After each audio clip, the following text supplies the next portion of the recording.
రాజన్న సిరిసిల్ల జిల్లా ముస్తాబాద్ గ్రామ పంచాయతీ కార్యాలయం రంగుల మార్పు వ్యవహారం తీవ్ర రాజకీయ దుమారానికి దారితీసింది.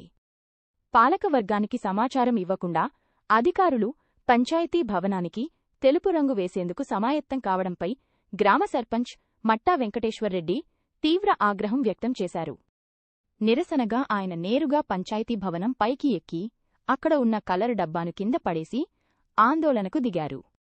ఈ విషయమై సమాచారం అందుకన్నా కాంగ్రెస్ బీజేపీ నాయకులు పంచాయతీ కార్యాలయం వద్దకు చేరుకుని గుంపులుగా ఏర్పడి ఎవరికి వారు నిరసనలు తెలిపారు. పార్టీ రంగుల పంచాయతీ కారణంగా బీఆర్ఎస్ బీజేపీ కాంగ్రెస్ నేతల ఆందోళనలతో ముస్తాబాద్లో వాతావరణం వేడెక్కింది. ఈ క్రమంలో అధికారులపై రాజకీయ నాయకులు దురుసుగా ప్రవర్తించడంతో స్థానికంగా తీవ్ర ఉద్రిక్త పరిస్థితి నెలకొంది. కాదు